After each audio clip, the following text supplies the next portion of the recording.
IPL 2025 का 11वां कड़ा और बड़ा महामुकाबला गुवाहाटी के मैदान में Rajasthan Royals versus Chennai super Kings के बीच में खेला गया। गुवाहाटी का ग्राउंड जो कि राजस्थान रॉयल्स का होम ग्राउंड रखा गया है। ऐसे में दोस्तों चेन्नई सुपर किंग्स के कप्तान ऋतुराज गायकवाड़ ने टॉस जीतकर पहले गेंदबाजी करने का फैसला किया। इस प्रकार राजस्थान रॉयल्स की टीम गुवाहाटी के मैदान में पहले बल्लेबाजी करने के लिए उतरी। राजस्थान रॉयल्स की ओर से संजू सैमसन के साथ युवा बल्लेबाज यशस्वी जायसवाल पारी की शुरुआत करने के लिए सलामी बल्लेबाज के रूप में बैटिंग करने के लिए पहुंचे। तो वहीं चेन्नई सुपर किंग्स की ओर से पहला ओवर लेकर आए खलील अहमद, जहां पर यशस्वी जायसवाल ने खलील अहमद की पहली ही बॉल पर एक तेज तरार और आक्रामक शॉट लगाया, जो कि सीधा बाउंड्री सीमा को पार करते हुए 4 रनों के लिए चला गया। इस प्रकार यशस्वी जायसवाल ने शुरुआत तो बहुत ही शानदार की थी, लेकिन दोस्तों इसी ओवर की तीसरी बॉल को यहां पर जायसवाल एक बार फिर से उठाकर खेलने की कोशिश करते हैं, लेकिन दोस्तों वो 30 गज के अंदर ही पकड़े जाते हैं। और दोस्तों यहाँ पर जायसवाल मात्र 4 रन बनाकर पेविलियन लौट जाते हैं, जिसके बाद सबको लगा कि क्या पता राजस्थान रॉयल्स की पूरी टीम इसी प्रकार जल्दी से आउट होकर पेविलियन लौट जाएगी। लेकिन दोस्तों जायसवाल के आउट होने के बाद नंबर 3 पर बल्लेबाजी करने के लिए आए नीतीश राणा। और दोस्तों नीतीश राणा जो कि अब तक आईपीएल 2025 में कोई खास प्रदर्शन नहीं कर पाए थे, लेकिन दोस्तों यहाँ पर आज तो राणा जी को और ही ठान कर आए थे। और दोस्तों नीतीश राणा ने आते ही अपना ताबड़तोड़ अंदाज दिखाना शुरू कर दिया। अभी नीतीश राणा ने हाथ खोलने शुरू किए ही थे कि दूसरे छोर पर बल्लेबाजी कर रहे संजू सैमसन नूर अहमद की एक गेंद को 6 लगाने के चक्कर में राशिद रविंदर के हाथों बाउंड्री पर कैच आउट हो जाते हैं। इस प्रकार राजस्थान रॉयल्स को 8वें ओवर में दूसरा और बड़ा झटका लगता है, क्योंकि संजू सैमसन मात्र 20 रन बनाकर नूर अहमद का शिकार बन जाते हैं और पेविलियन लौट जाते हैं। संजू सैमसन के आउट होने के बाद नंबर 4 पर बल्लेबाजी करने के लिए आते हैं राजस्थान रॉयल्स के कप्तान रियान पराग और गुवाहाटी ग्राउंड के लोकल बॉय। यहाँ पर रियान पराग ने एक शॉट संभाले रखा, तो वहीं दूसरे शॉट से नीतीश राणा ने ताबड़तोड़ अंदाज में बल्लेबाजी करना शुरू कर दिया। और दोस्तों खास तौर पर रविचंद्रन अश्विन को नीतीश कुमार राणा ने आड़े हाथ लेते हुए दोस्तों उनको बैक टू बैक बाउंड्रीज ठोकना शुरू कर दिया। इसी बीच दोस्तों एक बार रविचंद्रन अश्विन की गेंद नीतीश राणा के पैड पर लगती है और वहां पर अपील होने पर अंपायर भी आउट दे देते हैं, लेकिन रिव्यू लेने पर नीतीश राणा बच जाते हैं। और दोस्तों इसके बाद नीतीश राणा अपना आक्रामक रवैया उसी प्रकार से जारी रखते हैं और दोस्तों बैक टू बैक यहाँ पर सभी गेंदबाजों को बराबर पिटाई करते हैं। और दोस्तों यहाँ पर राणा जिस अंदाज में खेल रहे थे उनको देखकर लग रहा था कि शायद यहाँ पर राजस्थान रॉयल्स का स्कोर 200 रन के पार भी जा सकता है। इसी बीच दोस्तों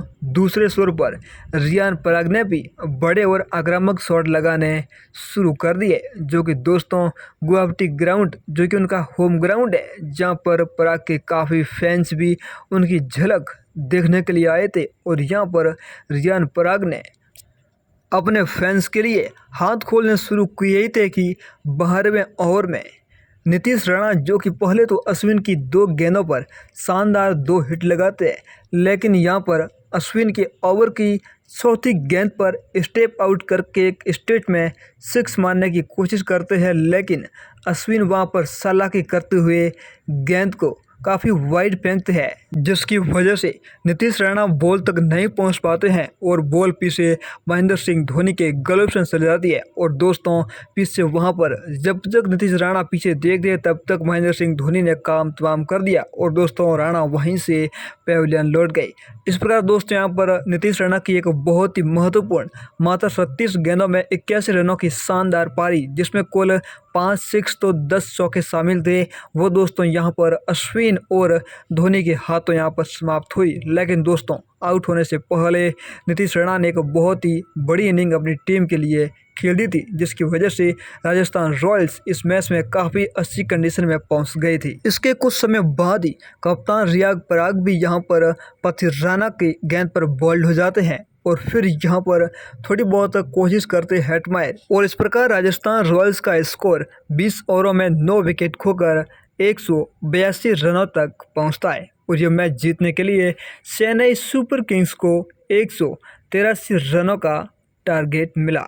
इस प्रकार दोस्तों दूसरी पारी में चेन्नई सुपर किंग्स की ओर से ओपनिंग करने के लिए उतरे राहुल त्रिपाठी और राशिन रविंदर, और राजस्थान रॉयल्स की ओर से पहला ओवर लेकर आए जोफ्रा आर्चर, जहां पर राशिन रविंदर जोफ्रा आर्चर की चौथी गेंद पर बिना कोई रन बनाए आउट होकर पेविलियन लौट जाते हैं। इस प्रकार दोस्तों चेन्नई सुपर किंग्स को पहला झटका बहुत ही जल्द लगता है। जैसे कि दोस्तों राजस्थान रॉयल्स के जायसवाल जल्दी आउट हुए थे, वैसे दोस्तों यहाँ पर राशिन रविंदर भी जल्दी से पेविलियन लौट गए और दोस्तों पहले ओवर में ही यहाँ पर कप्तान ऋतुराज गायकवाड़ को बैटिंग करने के लिए आना पड़ा और यहाँ पर गायकवाड़ ने काफ़ी बढ़िया बैटिंग की थी, काफ़ी कोशिश की थी, फिर भी दोस्तों यहाँ पर गायकवाड़ जो कि आखिरी तक टिक नहीं पाए। लेकिन इसी बीच राहुल त्रिपाठी वनिंदु हसरंगा की गेंद पर आउट हो जाते हैं, जो मात्र 19 गेंदों में 23 रन ही बना पाते हैं। इसके बाद दोस्तों इम्पैक्ट प्लेयर के रूप में आते हैं शिवम दुबे। दोस्तों यहाँ पर शिवम दुबे कोई खास बढ़िया पारी नहीं खेल पाते हैं और दोस्तों वो भी 10 गेंदों में 18 रनों की आक्रामक लेकिन एक छोटी सी पारी खेलकर आउट हो जाते हैं। इस प्रकार दोस्तों चेन्नई सुपर किंग्स को झटके पे झटका लगता है, तो एक तरफ कप्तान ऋतुराज गायकवाड़ काफ़ी संघर्ष करते हैं। इसके बाद बल्लेबाजी करने के लिए आते हैं रविंद्र जडेजा, और दोस्तों यहाँ पर जब रविंद्र जडेजा बल्लेबाजी कर रहे थे सामने कप्तान ऋतुराज गायकवाड़ थे, लेकिन आपको बता दें कि यहाँ पर तभी ऋतुराज गायकवाड़ एक बड़ा हिट लगाने के चक्कर में वनिंदा हसरंगा की गेंद पर फिर से आउट होकर पेविलियन लौट जाते हैं। और दोस्तों इसके बाद एंट्री होती है महेंद्र सिंह धोनी की। दोस्तों धोनी की एंट्री होती पूरी गुवाहाटी का ग्राउंड धोनी के नारों से गूंज उठता है और दोस्तों महेंद्र सिंह धोनी को ऐसी बल्लेबाजी भी करते हैं जिसमें काफ़ी आकर्षक शॉट भी लगाते हैं और अपने फैंस का खूब मनोरंजन भी करते हैं। और अब मैच लास्ट ओवर में पहुंच जाता है, जहां पर चेन्नई को जीतने के लिए कुल 6 गेंदों में 20 रनों की आवश्यकता होती है और यहां पर ओवर लेकर आते हैं संदीप शर्मा, जो कि पहली गेंद ही वाइड फेंक देते हैं। अब दोस्तों यहां पर चेन्नई को जीत के लिए 6 गेंदों में 19 रनों की आवश्यकता होती है। तभी दोस्तों वहां पर महेंद्र सिंह धोनी एक बड़ा शॉट खेलते हैं, लेकिन वो सिमरन हेटमायर के हाथों कैच आउट होकर पेविलियन लौट जाते हैं। और दोस्तों इसी के साथ ही यहाँ पर महेंद्र सिंह धोनी के फैंस बहुत ही निराश रहते हैं, क्योंकि दोस्तों यहाँ पर धोनी जिनसे बहुत उम्मीद थी, लेकिन दोस्तों वो यहाँ पर अपना विकेट गंवाकर वापस पेविलियन लौट जाते हैं। अब दोस्तों यहाँ पर चेन्नई को जीत के लिए 5 गेंदों में 19 रनों की आवश्यकता है। बहुत ही शानदार गेंद यहाँ पर संदीप कुमार ने यहाँ पर धोनी को पेविलियन का रास्ता दिखाकर राजस्थान रॉयल्स की जीत ऑलमोस्ट पक्की कर दी है। धोनी खुद को यकीन नहीं हो रहा कि उनका ये शॉट आखिरकार बाउंड्री पार क्यों नहीं गया, लेकिन दोस्तों यहाँ पर धोनी ने एक ताबड़तोड़ पारी खेलकर, ताबड़तोड़ नहीं दोस्तों यहाँ पर 11 गेंदों में 16 रन ठोककर पेविलियन लौट गया। दोस्तों यहाँ पर चेन्नई सुपर किंग्स काफ़ी परेशानियां दिखाई दे रही है।